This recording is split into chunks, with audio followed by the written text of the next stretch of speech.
Our creators is great. Everyone knows that, except the media, obviously. IGN won't touch it, and none of the certified 100% you must trust because they always tell the truth, and they are the arbiters of the truth, by the way. Media apparatus is not touching our creators.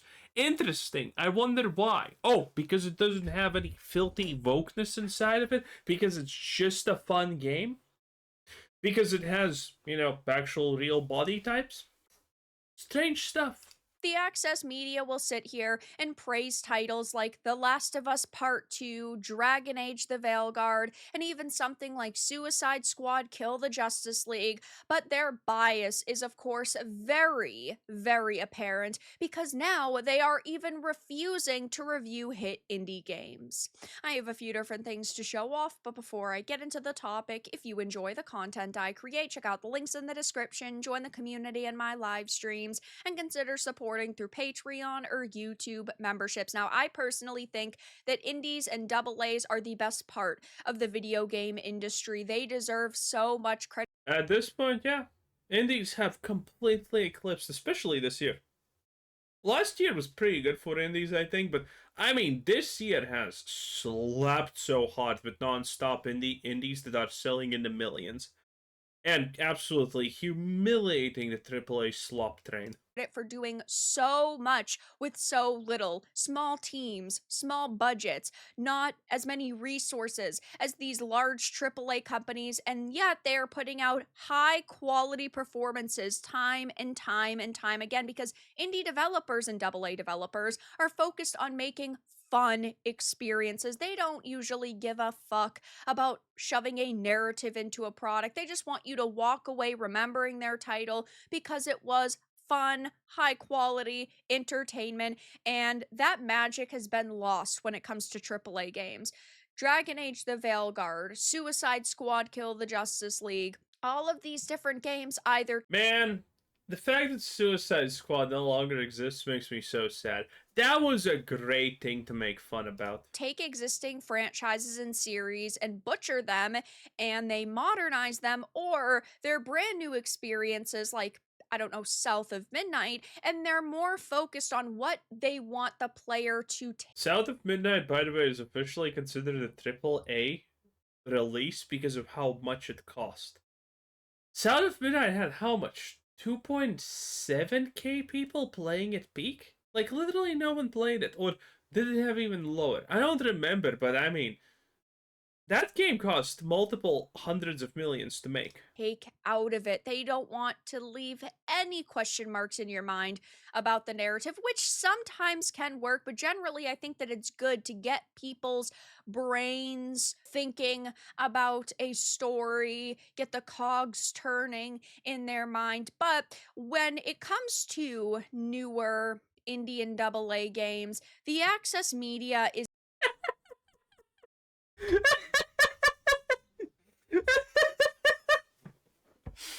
Oh god, that's a slip. now refusing to review them, which just goes to show how biased they really are. Of course, there's a reason why they're called the access media, because without their access, they would not be the media. If they were not constantly getting early review codes and interviews, and they were not getting information from these companies, nobody would ever go to their websites, period. And even with this access, they're not able to keep up with independent content creators like myself, for example. Sure, I don't get these codes and I'm not able to access the game early and review the game. Well, some YouTubers do get these codes. We call these YouTubers Mr. Matty, Skill Up, Luke Steffens, and what's the triple G guy called? Don't remember. But yes. Early, but I think it is so much better to be able to live stream it and show you guys my genuine first impressions. And I think that, of course, these reviewers should be required to either upload basically a full playthrough on a YouTube channel at release or live stream a full playthrough. That should be a requirement to get a code, or at least a certain section of a game, like a portion, maybe like 50 or 75%. But I think that when they start to refuse to review indie games and actually give them scores, It shows how desperate they are because they see the Ubisofts and the EAs all struggling right now. They see the BioWares and the Obsidians going through. All of these companies are pretty much obliterated. Again, I really should do the video, but think about it this way: a Bungie went pretty much bankrupt and got acquired by Sony in a one-sided deal. BioWare also going literally bankrupt. Ubisoft got literally bought by fucking Tencent and now is pretending to not be the capital B. All of these companies, there's so many companies other than that. Blizzard, Bethesda, all of these companies are AAA slop that has been failing for years and literally bought and acquired by bigger companies. They have been failing for a very, very long time because you're not acquiring companies that actually do really amazingly. You're acquiring companies that are doing poorly and you think they could be doing better. Now, granted, that's not working out, but that's a different story. Major layoffs, and they realize when the remedies are saying we have to get rid of CEOs and go through major shakeups, that the industry is changing so much that they need to try to hold the line for these companies, because if they can have more sales for a game happen because of a few reviews, right? If they can lead a few people to a game to purchase it, maybe these companies won't actually go under, and then they'll be able to keep their access. But Arc Raiders, Megabonk, Escape from Duckov, all games that people are talking about right now, games with extremely high player counts on Steam, and none of them are being reviewed from major outlets. Let's start off with Arc Raiders. It came out 2 days ago. It's doing phenomenal right now. Tons of people are loving it. The user score is sitting at an 8.8, which is extremely positive, and yet there are no critic scores. No critic scores, even though the game had its all-time peak 1 minute ago of 279,897. You would think that out of this, a couple of game journos have been playing it and could make reviews, could actually leave their thoughts on the Metacritic platform, but none of them have. Here we have Megabonk, a game that released about a month and a half ago, September 18th, 2025, that tons of people are loving, a user score of an 8.4, which are all extremely high, but no, a meta score of TBD, because none of them have actually reviewed it. And if you look, a journalist would not be able to play Megabonk, okay? Listen, it would be the Cuphead situation all over again. The journalists require, not even journalist difficulty, but they require some kind of AI to tell them what they should feel about the game. That's just how incompetent these people are. We're at the point where journalists can't even play the games. It's not that they won't, it's the fact that they can't. Again, when you literally have game journalists who again, cannot get past the tutorial level in Cuphead that doesn't have enemies and give up and call it a bad game because the tutorial was too hard, we have transcended some kind of level of existence right there.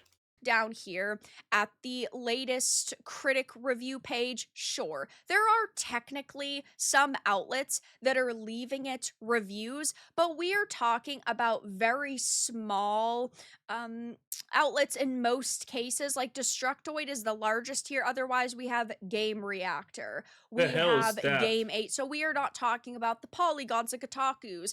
We are not talking about major outlets here. If we Well, since it's an indie game, it can't get bigger than a 5, exactly like Alana Pierce said from IGN, because it's an indie game. It has less systems than AAA slop. Oh goddamn, Alana. You make it so easy to dislike you. go to Arc Raiders, right? PC games, try hard guides, gaming trend, Xbox era, PC Gamer didn't actually leave a score. It just says TBD. So I guess PC Gamer's the largest one here. But still, we're not talking about a significant amount, and we're not talking about the largest ones I mean, everyone knows that this is bullshit.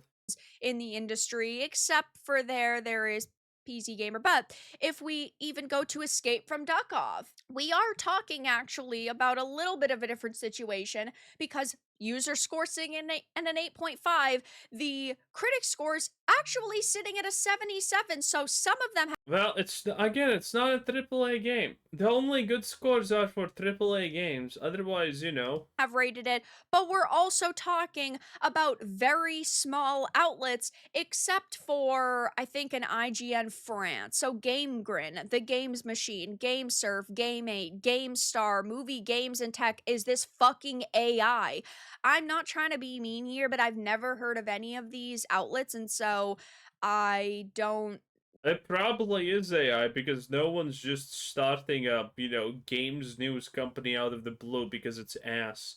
If you want to start a games news company, that's called being a YouTuber nowadays.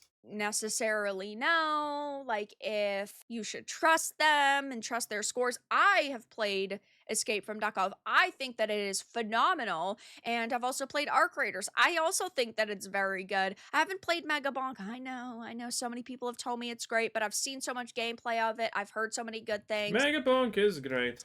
Though when you have basically unknown outlets leaving scores, it just doesn't Show us the IGN score. I want to see that 6. bode very well. The largest here is Destructoid at a 70, Dual Oh, Stalkers, IGN and then 7. Holy, someone's getting fired. IGN France. So also not the largest in the industry, and I think that this is so scummy that this is happening to such amazing games that Well, it's unfair that this is happening, but at the same time, does anyone care? Are you really gonna go and check IGN's rating on a game to actually buy it? Fuck no, why would you? Steam has an inbuilt system of determination. Is a game good? You can Google it on YouTube. You're probably passively hearing about it if it's good. So the fact that these shill sites aren't actually doing their job at are refusing to rate good games because they're just not AAA slop. Well, what does that change? Nothing. We are so past the point of honestly caring about it, and the fact that they're still stuck up in the same place that they were previously, thinking that we're not gonna rate this. This is gonna show everyone it's bad, and literally no one could care less. I think is the most amazing part and most funny part about this, honestly. In any case, that was Mommy Bear. 10 out of 10. Bye.